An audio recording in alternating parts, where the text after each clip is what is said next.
Կա մի երևույթ, որ մարդու օրգանիզմում մի բան շարժվում, իմանում են, թե դա խելք է։ Ամեն մեկս պետք է զբաղվի մեր գործով։ Դուք եկել եք շրջան, լավ եք արել Մարս, այստեղ գյուղատնտեսական ոլորտի թեմաներն են խեղդում մարդկանց։ Ավելի ճիշտ կլինի տվյալ տարածքի ազգաբնակչությունը ինչով զբաղվում, այդ թեմաները վերհանեք, որը մասնագիտացված է այդ երևույթի մեջ։ Մենք մսագործի տնակի առաջ ենք կանգնել, հարևաններում կան հողեր, որոնք չեն մշակվում, ժամանակին հազարավոր գլուխ խոշոր եղջերավոր ունեցել գյուղը, ոչխարներ ունեցել, այս գյուղի վերջից մինչև այն սարի գագաթը աշնանը լուսկին տալուն վառում են։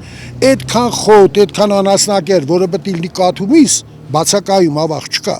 Այս թեմաները վերանեք, որ գյուղացին իր գործով զբաղվի, քաղաքացին իր գործով զբաղվի։ Կասարակ մի բան էլի, ես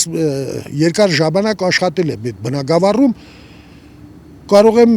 հավաստի տվյալներ ասել ձեզ։ Եթե ժամանակին մի գյուղում սովորում էր դպրոցում 1000 աշակերտ, այսօր սովորում է 500 աշակերտ։ Եթե մի գյուղում կար առաջ 1000 կով խոշոր, այսօր կա 100 կով։ Եթե մի գյուղում կար մանր եղջերավոր անասուններ, այսքան։ Կամ դիցուկ մեր մարզի վարելահողերի ընդամենը 20%-ն է օգտագործվում, 80%-ը լքված է։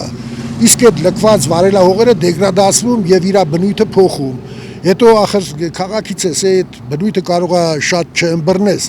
Բանը նրանումն է, որ հողն էլ է ստերջանում։ Հողը պետք է բերյանա, պետք է հողին մշակես։ Մեր մեծերը առաջ հողին ծնող էին ասում։ Եզանը աղբեր էին ասում։ Այսօր դավաճանել է եւ եզաղբերը եւ ծնող հողը։ Քանի որ համապատասխան այդ մարդի ստամոքսը չի կերակրում, երեխեն սոված է մնում։ Բալես։ Դրան համար էլ այդ հողը լքված է։ Հողը ծնող է, ոնց են հողը լքում։